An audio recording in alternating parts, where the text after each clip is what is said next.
హైదరాబాద్ లో కన్సల్టేషన్ మరియు 3,500 రూపాయల colour Doppler test Avis hospitals లో ఉచితంగా పొందండి. నమస్తే రమగారు. నమస్తే జయ. రమగారు, మనము తిరుమల లీలామృతం చేస్తూ ఉన్నాం కదా, శ్రీవారి గురించి ఒకసారి మాట్లాడుకుందాం. ఆయన్ని చూస్తున్నప్పుడు సాధారణంగా మిగతా ఆలయాల్లాగా దగ్గర నుండి చూడలేకపోతాం. ఎంత విఐపి దర్శనం అయినా కూడా కొంత దూరం అనేది ఉంటుంది.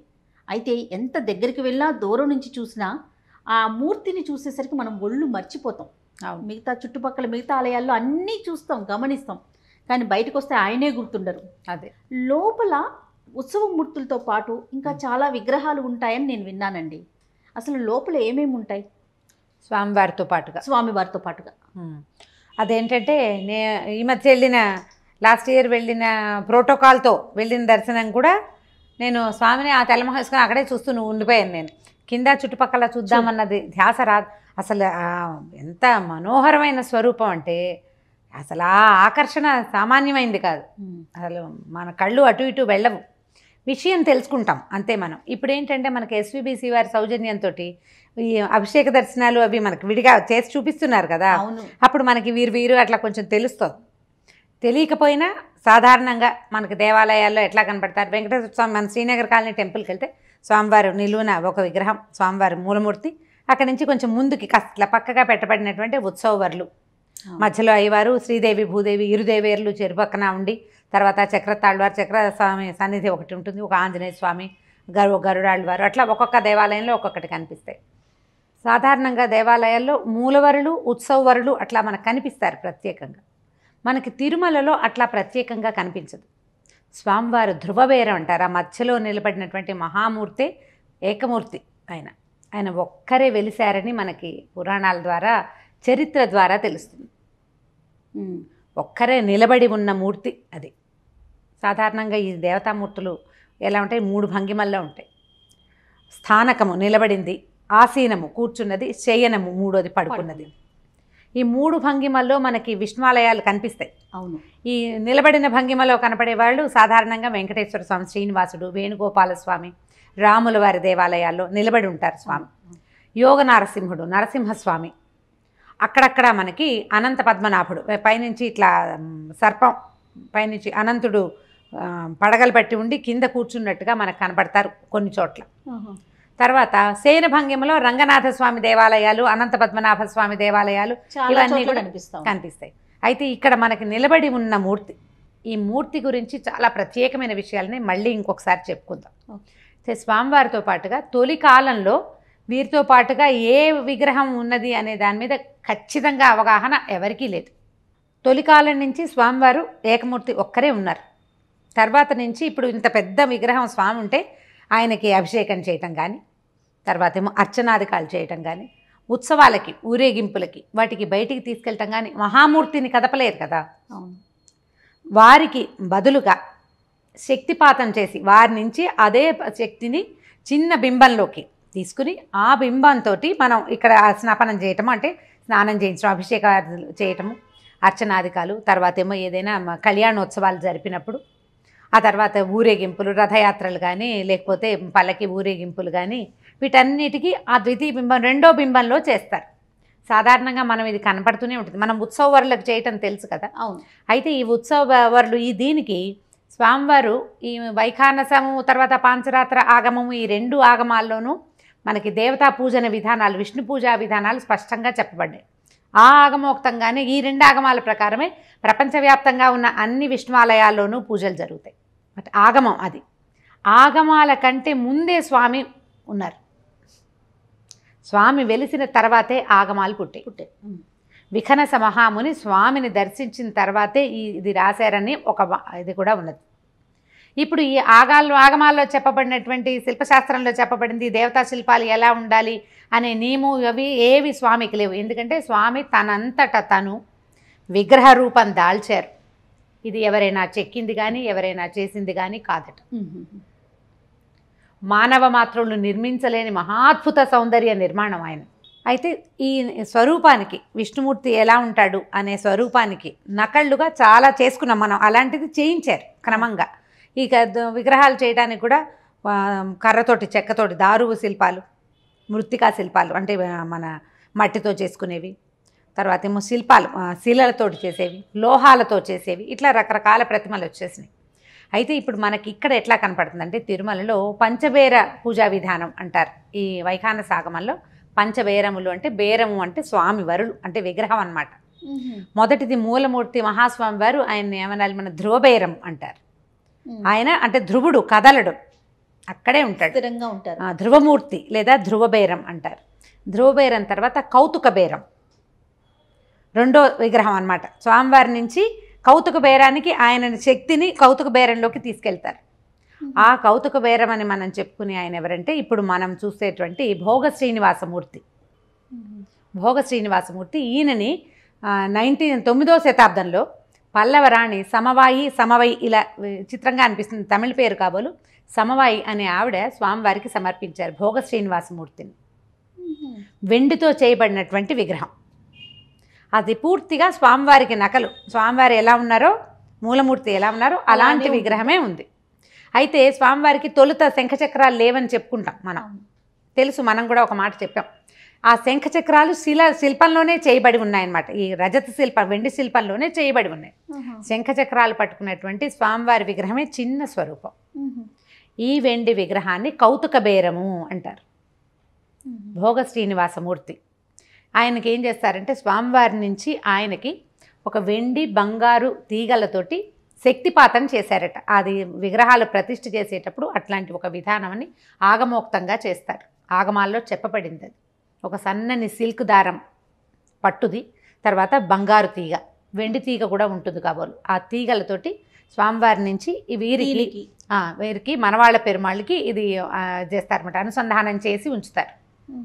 ఇప్పుడు అభిషేకాలు అవి శుక్రవారం ఒక్క అభిషేకమే పెద్ద స్వామివారికి చేస్తాం, ధ్రువమూర్తికి చేస్తాం కదా. ఈ రోజువారీ అభిషేకం, స్నపనోత్సవాలు, మామూలు అభిషేకము అన్నీ ఈయనకే చేస్తారు, భోగ శ్రీనివాసమూర్తికే. పవళింపు సేవ ఆ పక్కనే ఊయల మండపం అది ఉన్నది కదా, అక్కడి నుంచి శయన మందిరంలో ఈయననే భోగ శ్రీనివాసమూర్తినే శయనింపజేస్తారు. కౌతుక బేరాన్ని శయనం చేయిస్తారు. ఒక్క ధనుర్మాసంలో మాత్రము శ్రీకృష్ణ పెరుమాళ్ళకి చేయిస్తారు. కృష్ణ పెరుమాళ్ళు ఉన్నాడు, కృష్ణుడు ఉన్నాడు మనకి లోపలే. ఆయనకి సంవత్సరంలో ఒక్క నెల మాత్రం ఈ ధనుర్మాసంలో మాత్రం ఆయనని శయనం చేయిస్తారు. మిగిలిన 11 నెలలు స్వామివారికి బదులుగా ఈ కౌతుక బేరంలో ఆయన యొక్క శక్తిపాతం చేయబడి ఆయనే మన్ని ఉయ్యాలలో పడుకుని అనుగ్రహిస్తాడు. బాగుంది కదా, అద్భుతం కదా రమ్మగారు. తర్వాత అది రెండోది, ఆయన ముందు ఉంటారండి స్వామివారి పక్కన కింద పాదాల దగ్గర వెండి విగ్రహం. వెండి విగ్రహం మనకు కనపడదు, మనం చూడలేం. అదే తర్వాతది ఉత్సవ బేరం, స్నపర బేరము, బలిబేరము అన్నమాట. ధ్రువ, కౌతుక, ఉత్సవ, స్నపన, బలిబేరాలు. ఈ మూడోది ఉత్సవ బేరం. ఈ ఉత్సవ బేరం ఏంటంటే వీధుల తిరువీధుల మెరసే దేవదేవుడు మలయప్ప పెరుమాళ్, మలయప్ప స్వామి మనం చూస్తుంటాం మలయప్ప స్వామి మనకు తెలుసు కదా. మలయప్ప స్వామి ఊరేగుతున్నారు ఇరుదేవేరులతో వింటూ ఉంటాం. అయితే ఈ మలయప్ప స్వామి ఉత్సవ పెరుమాళ్ళుగా అయ్యాడు. కానీ ఈయనకంటే ముందు ఇప్పుడు స్నపన బేరంగా చెప్పుకోబడేటువంటి ఉగ్ర శ్రీనివాసమూర్తి వెంకటత్తురైవార్ ఆయన పేరు, ఆయన ఉండేవాడట. ఆ విగ్రహం ఎప్పుడు ఆ స్వామి మనకి దేవాలయంలోకి ప్రవేశించాడో తెలియదు. భోగ శ్రీనివాసుడు మనకి 9వ శతాబ్దంలో సమవాయి తెచ్చిచ్చారని తెలుసు. ఈ వెంకటత్తురైవారుగా చెప్పబడే ఉగ్ర శ్రీనివాసమూర్తి ఎప్పుడు వచ్చారో తెలియదు. మొదటి కాలంలో ఆయనే ఉత్సవవరులుగా ఉండేవారు, స్వామివారికి బదులుగా ఆయన ఊరేగేవారట. అయితే వారిని ఊరేగించే సమయంలో నేను రెండు కలిపే చెప్తున్నా, ఇది కనెక్షన్ అట్లా ఉంది. ఈ స్వామి ఉగ్ర శ్రీనివాసమూర్తిని ఊరేగించేటప్పుడు ఒకసారి పెద్దగా మంటలు వచ్చినాయట గ్రామంలో, అతి పైన తిరుమలలో. వచ్చేసరికల్లా ఈ అర్చకులలో ఒకరికి మీదకి వచ్చారు స్వామి, ఒకరికి ఉగ్రం వచ్చి ఆయన ఏం చెప్పారంటే, ఇక నన్ను ఊరేగించద్దు, కాలం మారింది కాబట్టి నన్ను ఊరేగింపుకి తీసుకురావద్దని చెప్పారు. అప్పుడు వారికి వచ్చిన దాంట్లోనే కొండ కోనల్లో ఒక చోట విగ్రహం ఉంది, తెచ్చుకోమని ఆజ్ఞించారు. అప్పుడు ఈ ఉత్సవం పూర్తయిపోయాక ఉగ్ర శ్రీనివాసమూర్తి అంటారు ఆయన్ని. ఆయన ఉగ్ర శ్రీనివాసుడు అని చెప్పడానికి కారణం ఏంటంటే ఆయన శంఖచక్రాలు పట్టుకున్న మూర్తి. స్వామివారిలాగానే కనపడతారు కానీ శంఖచక్రాలు స్వయంగా ఉన్నాయి విగ్రహంలోనే. ఆ చక్రము ప్రయోగ చక్ర భంగిమలో ఉందట. అది కొంచెం ఇట్లా వంగి వేయటానికి సిద్ధం, ఇలా పట్టుకున్నట్టు లేదు, అది ఇట్లా వాలుగా వంగి కట్ చేయడానికి వీలుగా, అంటే పరిగెత్తడానికి వీలుగా ఉన్న భంగిమలో ఉంది. ఆ ఉండటం వల్లే ఇలాంటిదాన్ని సూర్యకిరణాలు ఆ విగ్రహం మీద పడకూడదని, సూర్యకిరణాలు కనుక స్వామికి ఆయనకి తగిలితే మంటలు వస్తాయని చెప్పారట.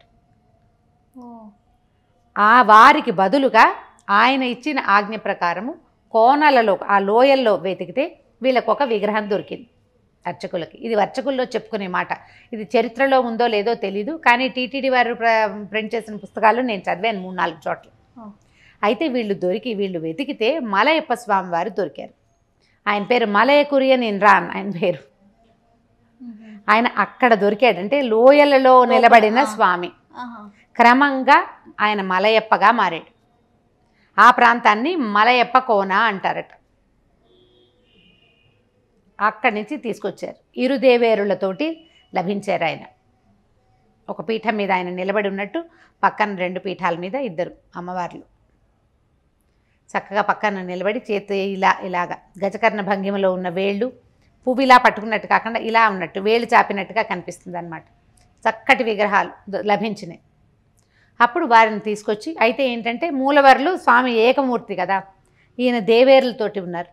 అక్కడి నుంచి ఈయనని ఉత్సవమూర్తిగా చేశారు. ఊరేగించేటప్పుడు ఉత్సవం అంటే దేవేరులతో సహా ఇరుదేవేరులతో ఊరేగిస్తారు. అవునవును. 3 స్వామివారు ఇరుతాయారులతోటి శ్రీదేవి భూదేవులతోటి ఊరేగుతారు స్వామి. ఉత్సవ బేరం ఈయన. అయితే కూడా లోపలే ఉంటారు. ఈయన ఉంటారు. మరి ఆ ఉగ్ర రూపం దాల్చిన ఆయన ఉంటాడు లోపలే. ఈయనకి కేవలం 3 ఉత్సవాల్లోనే పాల్పంచుకుంటారు ఉగ్ర శ్రీనివాసమూర్తి. వెంకటత్తురైవార్ ఆయన పేరు చూడ ఎంత బాగుందో, అనడానికి బాగుంది. అయితే ఈయన 3 ఉత్సవాల్లో పాల్పంచుకుంటారు. అది ఎప్పుడు చేస్తారు? ఉత్థాన ఏకాదశికి. ఏకాదశిలో ఉత్థాన ఏకాదశి స్వామివారు లేచేది. తర్వాత ముక్కోటి ఏకాదశి, ద్వాదశి ఆరాధన అని చేస్తారు. ఈ 3 ఉత్సవాల్లో మాత్రమే ఈయన పాల్పంచుకుంటారు. ఇప్పుడు 4 బేరాలు అయిపోయినాయి. 5వది ఏమిటి? మనం బలిబేరం అని చెప్తాం. ఈయన్ని కొలువు శ్రీనివాసుడు అంటారు. ఈ స్వామి కూడా ఎప్పుడు దేవాలయంలోకి వచ్చారో తెలియదు, బాగా అవగాహన లేదు. మనకు బాగా తెలిసింది ఎప్పుడు ఏమేమి తెలుసు? కౌతుక బేరం అని చెప్పబడేటువంటి ఆయన భోగ శ్రీనివాసమూర్తి సంగతి తెలుసు మనకి. మలయప్ప స్వామి వారు కూడా ఇలా బయట నుంచి తీసుకొచ్చారు ఆయన్ని అనేది కూడా మనకు తెలుసు. ఇంచుమించు 13-14 శతాబ్దాల నుంచి ఉన్నారు ఆయన. ఈయన సంగతి మనకు తెలియదు. అయితే ఈ కొలువు శ్రీనివాసుడు కూడా ఇంచుమించుగా స్వామివారి లాగానే అలాంటిదే భంగ్యంలో ఉన్న విగ్రహమే. ఈయన దర్బారు ఉత్సవం జరిపిస్తారు రోజు. ఈయన మామూలు ఉత్సవాల్లో పాల్గొనరు. ప్రతిరోజు పంచాంగ శ్రవణం చేయటం. ఇప్పుడు మన తోమాల సేవ అవుతుంది, అన్ని పుష్పాల అలంకరణ చేస్తారు. తోమాల సేవ అందరికీ పరిచయమే. మనం ఎస్విబిసి చూస్తే అభిషేకం తర్వాత ఆ పెద్ద పెద్ద దండలు పట్టుకురావటం, ఎవరి దండలు వాళ్ళకి అలంకరించడం మహాద్భుతంగా ఉంటుంది. మనం విడిగా వెళ్తే చూడగలమో లేమో కానీ అది ఆన్ చేసుకుని కూర్చుంటే ప్రతి సేవని చూడగలుగుతున్నాం. అదే ఎస్విబిసి వారు చేసిన ఈ మేలు మాత్రం ప్రపంచానికి అది మామూలుది కాదు. ఈ తోమాల సేవ అయిన తర్వాత స్వామివారిని తీసుకొస్తారు. ఈయనకు ఒక చక్క సింహాసనము బంగారు గొడుగుతోటి కొలువు చేయిస్తారు. స్వామి కూర్చుని దర్బారు ఉత్సవం జరుపుతారు. రోజు పంచాంగ శ్రవణము, ఆ తర్వాత మన ఇది ఉంటుంది హుండి సీళ్లు తీసి ఇంత వచ్చింది అని లెక్క పెడతారట. స్వామికే తెలియజేస్తారు. ఆయన అంతా వింటారు, రాబడిని తెలుసుకుంటారు ప్రతిరోజు. అయితే ఈయనని బలిబేరము అంటారు. కానీ బలి ఉత్సవాలు, బలి సమర్పణ అప్పుడు ఈయన ఎప్పుడు ఉన్నట్టుగా ఇప్పుడు కనపడదంటే కాలక్రమంలో కొన్ని పద్ధతులు ఏవో ఎప్పుడో ఏదో ఒక సందర్భంలోనో సందర్భవశాత్తో లేకపోతే ఏదైనా ఆగమోక్తంగానేనో ఎలాగో చిన్న చిన్న మార్పులు జరిగి ఉంటాయి. ఆ జరిగిన మార్పుల ప్రకారము కొంచెం కాస్త చిన్న తేడాలున్నాయి. బలిబేరంగా చెప్పబడేటువంటి కొలువు శ్రీనివాసమూర్తిని పెద్దగా బలి సమర్పణప్పుడు ఆయన అయితే రావట్లేదు. కానీ ఈ దర్బారం ఉత్సవం మాత్రం పొద్దున పూట తోమాల సేవ అయ్యాక మనం దర్శనానికి వెళ్ళామనుకో స్వామిని బయటికి తీసుకొస్తారు. అటు నుంచి వచ్చి పక్కన ఒక మండపం ఉంటుంది, ఆ మండపంలో కొలువు చేయిస్తారు. అక్కడే ఈ దర్బార్ ఉత్సవం జరుగుతుంది ప్రతిరోజు. నిత్యం మరి ప్రతిరోజు వచ్చే డబ్బులు కదా నిత్యోత్సవం స్వామివారిది. అది ప్రతిరోజు వింటారు. పంచాంగ శ్రవణం కూడా చేయిస్తారు. ఇలా ఇన్ని పంచబేరాలతోటి అవుతుంది. కానీ సాధారణ దేవాలయాలు ఎట్లా, మనం దేవాలయం కట్టేటప్పుడే ప్లాన్డ్గా కడతారు. ఇక్కడ ఈ పద్ధతి ప్రకారం అని ఇలాంటి మూర్తి, ఇలాంటి స్వామి, ఇలా తాయార్ల సన్నిధి ఇది, ఆళ్వార్ల సన్నిధి ఇది, అవన్నీ నిశ్చయించుకుని దేవాలయం కట్టబడుతుంది.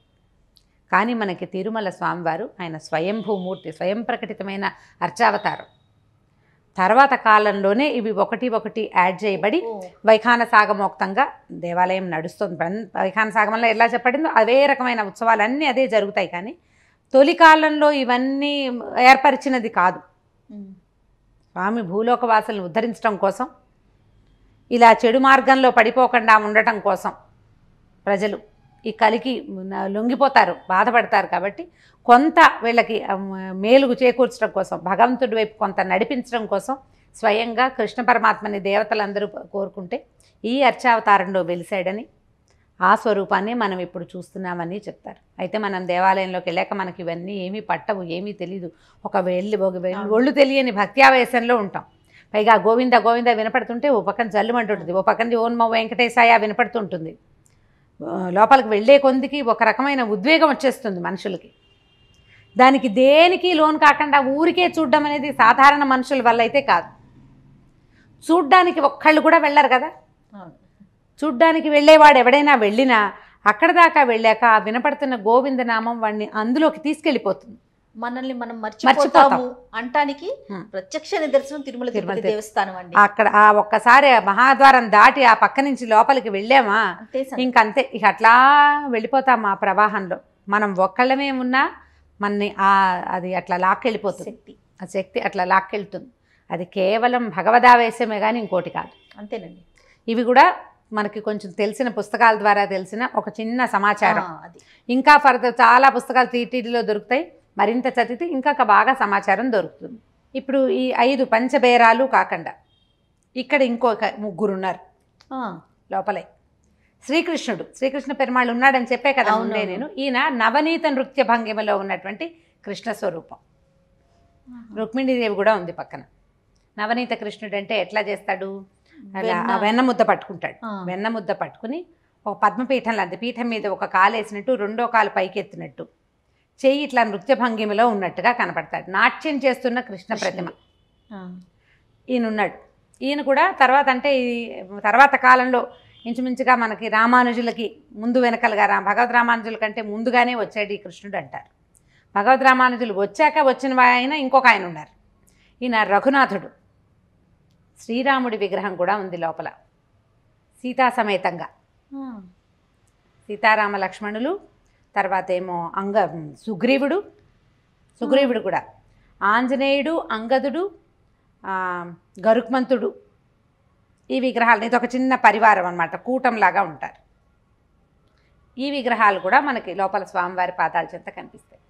అయితే ఇక్కడ కనపడే స్వామివారిని రఘునాథుడు అంటారు. రఘునాథుడు ఈయన కోదండం పట్టుకున్నట్టు, బాణం పట్టుకున్నట్టు, విల్లు బాణం అవి పట్టుకున్నట్టుగా కనపడేవి. తర్వాత ఏమో వీళ్ళతో పాటుగా నిత్యసూరిగణాలు అంటారు. అనంత గరుడ విశ్వక్సేనులు వైష్ణవ సేవాకాలాల్లో చెప్తారు. నిత్యసూరిగణాలు అనంత గరుడ విశ్వక్సేనాది నిత్యసూరిగణాలకి నమస్కారం చెప్తాం. అనంతుడు, గరుడు, విశ్వక్సేనుడు వీళ్ళు 3 కూడా. ఇది మొత్తం అంతా ఒక సమూహం, ఒక పరివారంలాగా ఇవి కనపడతాయి. వీటితో పాటుగా ప్రధానంగా ఇంకా ముఖ్యంగా చెప్పుకోవాల్సింది చక్రతాళ్వారు, సుదర్శన చక్రాయుధ స్వామి. ఈయన చక్ర అంటే ఉత్సవాలప్పుడు మనకి స్వామివారి కంటే ముందు ఊరేగుతాడు, పైలట్ లాగా అనమాట. ప్రతి ఊరేగింపులోనూ మొదట చక్రస్వామినే ఊరేగింపు తీసుకొస్తారు. ఆయన తర్వాతే స్వామివారు ఆయన వెనకాల బయలుదేరుతారు అన్నమాట. ఈయన పైలట్, వెనకాల అసలు ఊరేగింపు వస్తుంది. మన ఉత్సవాలు జరిగినప్పుడు, మన బ్రహ్మోత్సవాలు అవి అప్పుడు ఉత్సవ సమాపం చేయటం అంటే పరిసమాప్తి చేసేటప్పుడు ఈ చక్రస్వామినే చక్రస్నానం చేయిస్తారు. ఆ చక్రస్నానం చేస్తే ఉత్సవం మొత్తాన్ని చూసిన ఫలితం లభిస్తుందని చెప్తారు. ఈ సుదర్శన చక్రాయుధ స్వామి కూడా మనకి స్వామివారితో పాటు వారి పాదాల చెంతే కనిపిస్తారు. ఈ మన ధ్రువబేరానికి అంటే స్వామివారికి, శ్రీనివాసమూర్తికి, భోగ శ్రీనివాసమూర్తికి దాదాపుగా పోలికలు ఒకేలాగా కనపడతాయి. భోగ శ్రీనివాసమూర్తి ఒక పీఠం మీద కూర్చొని నుంచున్నట్టుగా కనిపిస్తారు. దాని మీదట ఒక షట్కోణ యంత్రం ఉందట. ఒక ట్రయాంగిల్, ఇంకో ట్రయాంగిల్, మామూలు నక్షత్రం ముగ్గేస్తాం, ఒక ట్రయాంగిల్, ఇంకో ట్రయాంగిల్, అలా ఉంది పీఠం మీద. అయితే మనకి స్వామివారి పాదాల చెంత కూడా అలాగే ఉండుండొచ్చు. ఇప్పుడు ఒక పీఠం, పద్మపీఠం లాంటిది అరేంజ్ చేశారు. తొలి కాలంలో అది ఉండుంటుంది, అంటే అప్పుడు ఈ పీఠం ఉండుండదు. పూర్తి నకలు స్వామివారు ఎట్లా ఉన్నారో అట్లా చూసి ఈ విగ్రహాన్ని తయారు చేశారనమాట. కొంచెం దగ్గర పోలికలు ఉన్నట్టుగా కనపడతాయి. ఇప్పుడు ఈ 5 బేరాలతోటి మన వ్రత పూజా విధానం అంతా నడుస్తూనే ఉంటుంది. మనకి ఇవి ఏవి పట్టవు, ఏవి తెలియదు, తెలియకుండా చూసేస్తాము, వచ్చేస్తాము. మనకు దొరికిన సమాచారం ప్రకారం టీటీడీ వాళ్ళు తిరుమల తిరుపతి దేవస్థానం వారు ప్రచురించిన రకరకాల పుస్తకాల్లో చదివిన సమాచారమే నేను చెప్తున్నాను. కొన్ని అప్పుడప్పుడు మన ఎస్బీసీ ఛానల్లో విన్నవి కూడా. ఇదేంటంటే ఈ సమాచారం ఇవ్వటం వల్ల ఉపయోగం కానీ ఉపయోగము లేదు, నిరుపయోగము లేదు. భగవంతుని గురించి తెలుసుకునేందుకు ఆయన వైపు మనం మరింతగా ప్రయాణం చేయటానికి ఇలాంటి విషయాలు ఉపయోగపడతాయి. ఆయన నామస్మరణే జరుగుతోంది కదా రమ్మగారు. అవును, అంతే కదా. వినే వాళ్ళకైనా మాట్లాడుకునే వారికైనా కూడా అది చాలు కదా, మన జన్మ పుణ్యం. అదే. ఓకే రమ్మగారు, థ్యాంక్ యూ. నమస్తే. నమస్తే జయ.